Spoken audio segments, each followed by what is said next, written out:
Hey guys, hi. Rainy season started, so want to share a quick tips that how you can take care of your hair in this rainy season. See, இப்போ வந்து கொஞ்சம் எண்ணெய் தடவுறது வந்து கொஞ்சம் கம்மி பண்ணிக்கோங்க. Oily ஹேரோட வெளியே போகாதீங்க.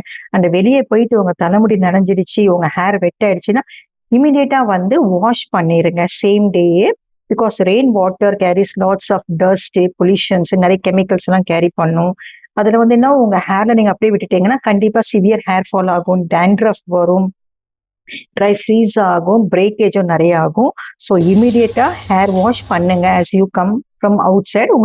நீங்க மழையில நனைச்சிட்டீங்க, உங்க முடி வெட் ஆயிடுச்சுன்னா இமீடியட்டா வாஷ் பண்ணுங்க. அதே மாதிரி வீக்லி த்ரைஸ் கண்டிப்பா ஹெட் வாஷ் பண்ணுங்க. ஆயில் அப்ளை பண்றது கொஞ்சம் கம்மி பண்ணிக்கோங்க. நைட் அப்ளை பண்ணிட்டு நெக்ஸ்ட் டே மார்னிங் வாஷ் பண்ணுங்க. ஆயில் அப்ளை பண்ணிட்டு வெளியே போகக்கூடாது. ரெகுலரா நான் சொல்றது தான். அண்ட் கொஞ்சம் ஹேர் சிரம்னா தடவுறதுக்கு ஸ்டார்ட் பண்ணுங்க. ஸோ ஈர முடிய டை பண்ணாதீங்க, ட்ரை ஆகட்டும், அதுக்கப்புறம் ட்ரை பண்ணுங்க. ஏன்னா ஈரமா இருக்கிற முடி இந்த ரெய்னி சீசன்ல வந்து பிரேக்கேஜ் ஆகிற சான்சஸ் ரொம்ப அதிகமா இருக்கு. கிரீன் வெஜிடபிள்ஸ் எடுத்துக்கோங்க, ட்ரை ஃப்ரூட்ஸ் சாப்பிடுங்க, ஃப்ரூட்ஸ் சாப்பிடுங்க, ஹெல்த்தியான ஃபுட் எடுத்துக்கோங்க. அண்ட் உங்க ஹேரை கேர் பண்ணுங்க. This is the season where your hair gets damage very easily. So take care of your hair. If any issues ஏதாச்சும் டவுட் இருந்துச்சுன்னா கீழே இருக்க நம்பருக்கு கால் பண்ணுங்க. Bye bye. நோட் பண்ணுங்கப்பா, நோட் பண்ணுங்கப்பா, பின்றாம்பா பின்றாம்பா.